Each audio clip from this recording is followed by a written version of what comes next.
Yo, what's going down? I'm Donald Nelson with Supreme Confidence. You're listening to today's episode of the Confidence in the Clutch podcast on the Confidence in the Clutch network.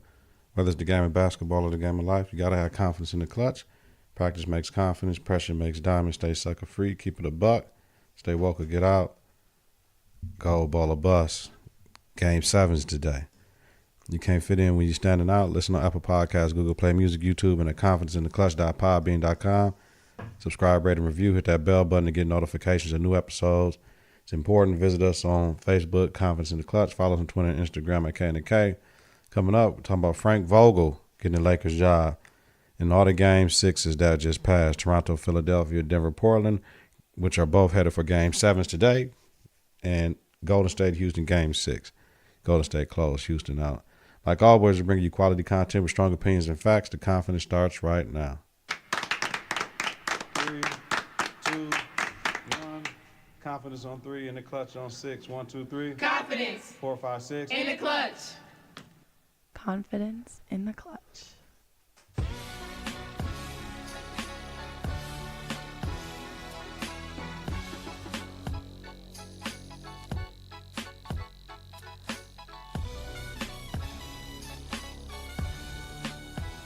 Yo, what up?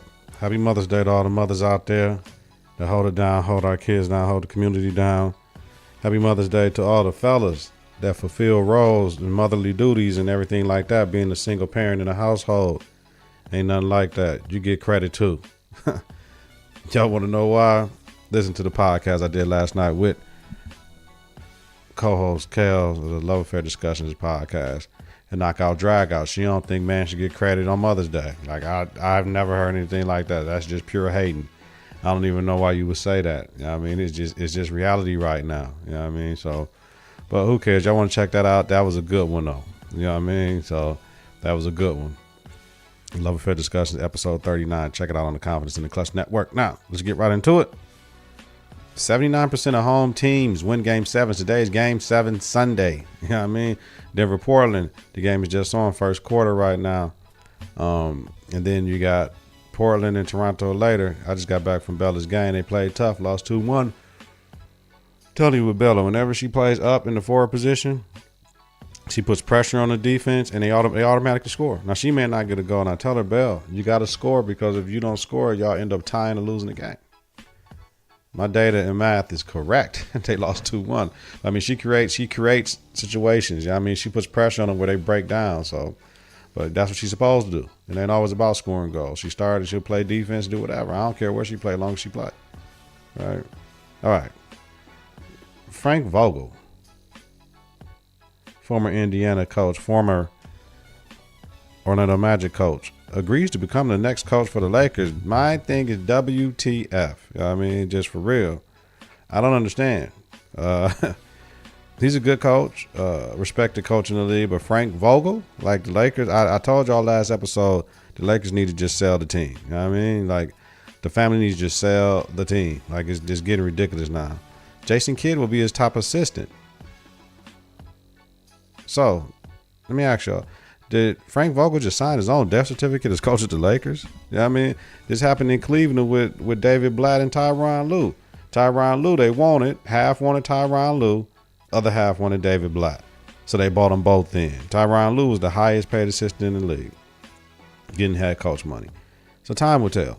Vogel went to like 4 Eastern Conference Finals with Indiana when they had Danny Granger and all them cats and Roy Hibbert and, you know what I mean, and Paul George and Lance Stevenson. They had a nice team. George Hill, they had a pretty nice team, but they couldn't get past the hump with Miami. Now, he coached LeBron in the All-Star game in New Orleans a few years back. I'm just really trying to understand why go that way, but I mean, I guess the Lakers doing what they want to do right now. I really don't understand. I really don't understand. We'll figure it out sooner or later. Lakers, we just got to deal with the Laker fans. We got to just deal with it. So, but Kurt Rambis and Phil Jackson had input into dude getting hired. That's the part I don't understand. Like how? But they trust the family way in LA. You know what I mean? But to me, this is some BS. This is some BS right now, and I don't understand why you just don't hire Jason Kidd outright. You know what I mean? Just hire Jason Kidd outright if you want him there. Like, so you're setting it up with LeBron gonna be going to J Kidd, talking to J Kidd if that's what LeBron chooses to do. Then everybody gonna be blowing it out of proportion. Or he doesn't like Frank Vogel and all that. He has a prior relationship with J Kidd. They played on the 2008 Olympic team, the Redeem team, and won a gold medal. Like, I don't get it, but I don't understand why not hire J Kidd outright. I understand he got the from his last message he was domestic violence a victim. I understand he had the DUI. I understand all that stuff that was going on, but he's on the staff. It doesn't matter if he's the head coach or whatever. If that's going to bring any static to your organization, he's on the staff. Does that really matter? You know what I mean? So, I mean, they do what they want to do, though, but that's just ridiculous. The clock is ticking on this situation. I hope LeBron stepped up. I was listening to Chauncey Billups today on what's it called? The NBA show, NBA Countdown, right? And he was saying he don't think LeBron spoke up because if LeBron spoke up, why wouldn't they give Ty Lue what he wanted? Otherwise, they don't give a damn about LeBron wanted. If that's the case, trade that man, fam. Trade that man. Why does this keep knocking and doing all this stuff? Sorry for the mic. Y'all hear that mic in the background. I'm trying to figure it out right now. We all good. Stop moving it. I'll be touching it all the time. Like, yo, that'd be the part of the problem. Clock's ticking on Frank Vogel in that situation, man.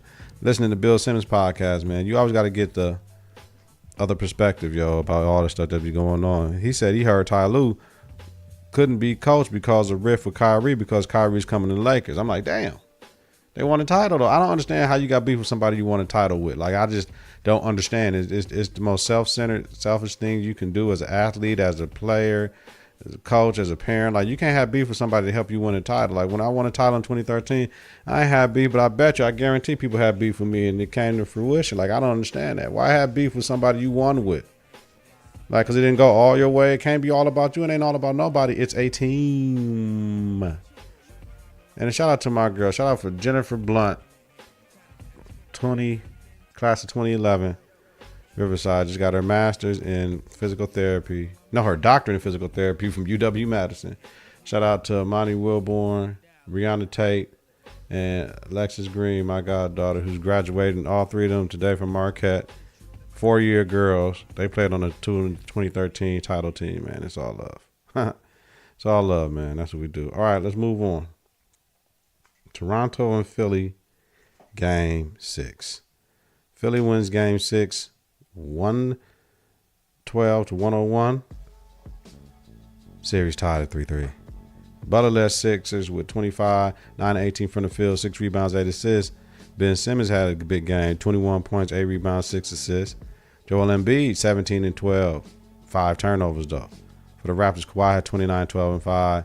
Pascal Siakam had 21, 6 and 3, and Kyle Lowry had 13, 5 and 6. My reaction, takeaway.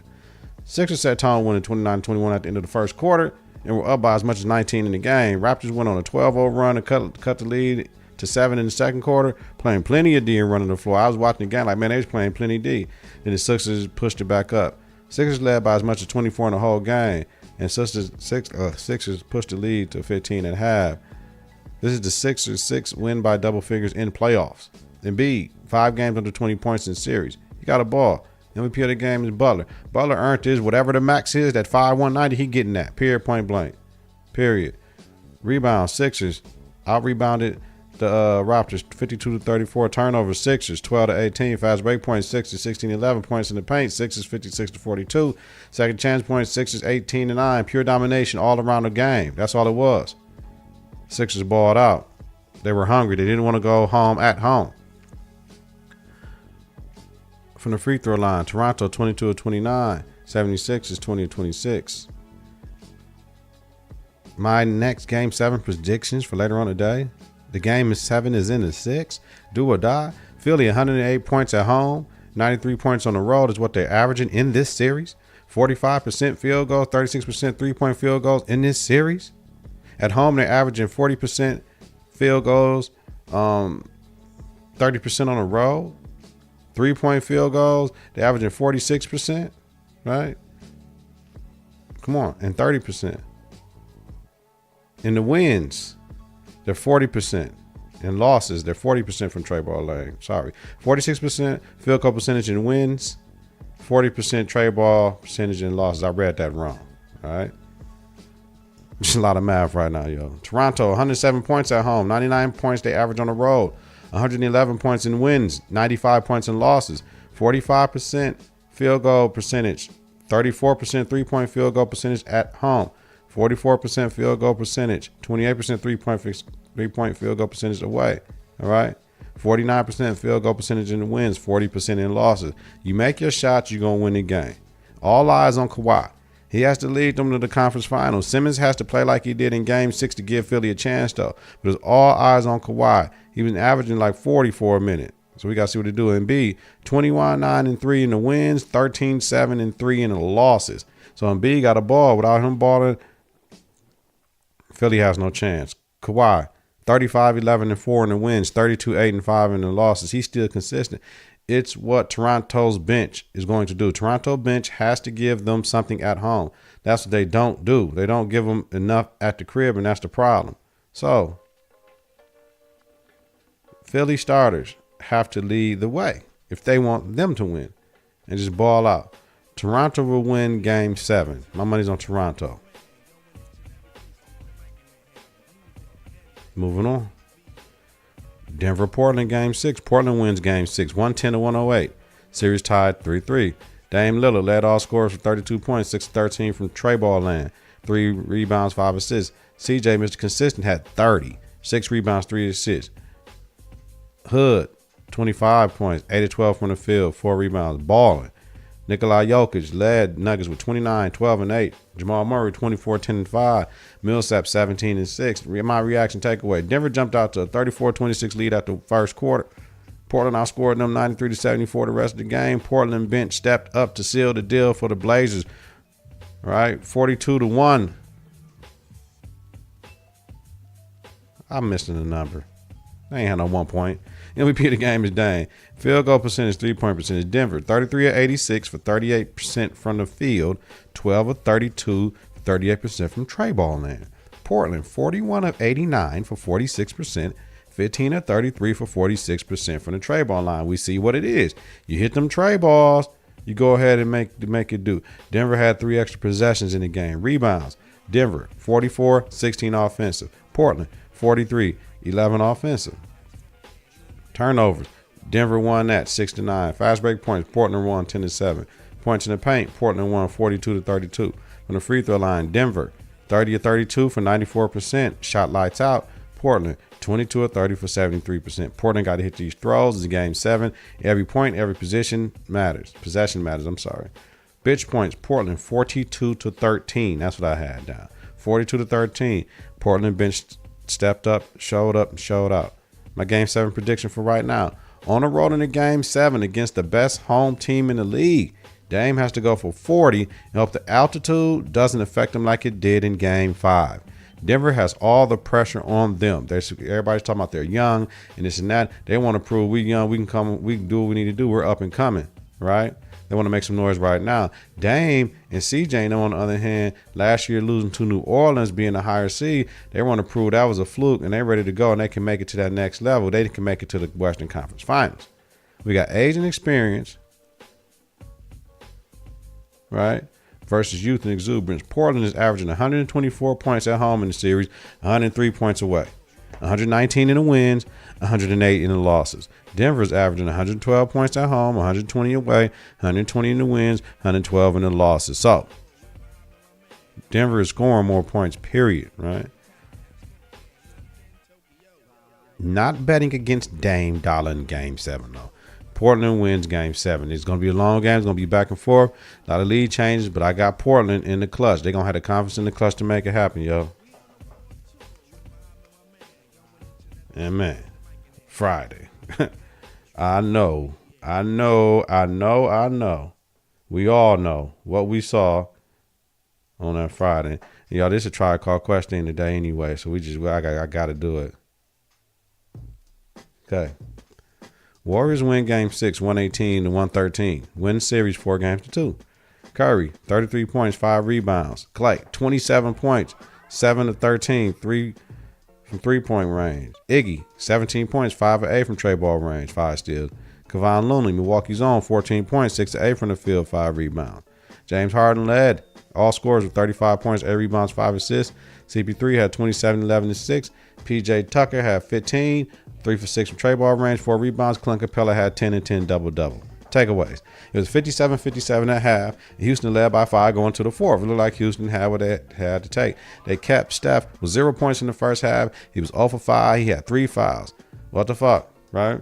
Then Steph came in the second half and had 18 of the Warriors' 23 points in the fourth quarter, right?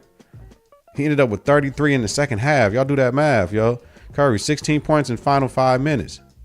Rockets had only 16 points as a team. Do the math. Warriors outscored Rockets 36-26 in the fourth quarter. Warriors bench stepped up and is the reason the Dubs are moving on. It's the first series where all games decided by 6 points or less. Houston troubles. CP3 slowed down. That's what it's looking like to me. Capella was neutralized and unplayable many times in the series. No post moves. Warriors exploded him in pick and rolls. It was all bad. He couldn't even play. Where was Kenneth Faried? He got too many DNPs during the series. He can play. I don't get it. So what's his trading for him and getting him or signing him, whatever he did, we ain't going to play him in the playoffs. I don't like D'Antoni shortening up his rotation like that. Harden is cold, but he's not clutch. I can't call him clutch no more. Man, this second year in a row, man, you got to win that. They ain't even had no KD. And the Warriors look so good. They look good. Now, with KD, they unstoppable. Without KD, they look good. I don't know which team I like better. With KD or without KD. This is just a different energy when they play without KD, man. Yeah, but D'Antoni's system, did it work in Phoenix? No. Did it work in New York? No. Did it work with the Lakers? No. Did it work in Houston? No. It's a regular season system. You can't sustain that for 7 games in the playoff series, man, against some cold talent. MVP of the game, Steph Curry, like I said, 33 points in the second half. Warriors, 42 of 85 from the field, 49%, 16 of 38. Trey ball lane, 42%. Rockets, 42 of 89. They have 4 more shots than the Warriors. 47% from the field, 17 of 39, 44% trey ball range. Rebounds, Rockets have 40 to 12 offensive rebounds. Warriors at 35-10 offensive. Turnovers, Rockets, 1 at 13 to 15. Fast break points, Warriors 14 to 7. Free throw line, Warriors 18 to 23, 78% from the field. Rockets 12 of 17. Once again, when a team makes as many free throws as you attempt, it's a wrap. 12 of 17 from the line. Do the math. Bench points, Warriors 33 to 17. So now we done. Houston got to figure it out. They can run it back again. Y'all just said run it back. Y'all run it back and y'all lost without KD. The Warriors, eyes on the prize now. I see the Portland and Denver coming through this series. And they just got to play. So, man, it's game 7 Sunday. I'm going to sit back, man. Love y'all mama, do what y'all do. Love your wife, love whoever, your baby mama acting right, do that, whatever. It is what it is, man. So it is what it is. You got to understand. Mother's Day. For all the mothers that ain't here, we riding with the kids. We miss their mamas. I miss my grandmamas. It's all good, though. She lived through us, though. Whether it's the game of basketball or the game of life, you got to have confidence in the clutch. Practice makes diamonds. Practice makes confidence. Pressure makes diamonds. Stay sucker free. Keep it a buck. Stay woke or get out. Gold ball or bust. You can't fit in when you're standing out. Listen to Apple Podcasts, Google Play Music, YouTube, and at confidenceintheclutch.podbean.com. Subscribe, rate, and review. That bell button to get notifications of new episodes is important. Visit us on Facebook, Confidence in the Clutch. Follow us on Twitter and Instagram at K and the K. 3, 2, 1. Confidence on 3 and the Clutch on 6. 1, 2, 3. Confidence. 4, 5, 6. In the clutch. Confidence in the clutch.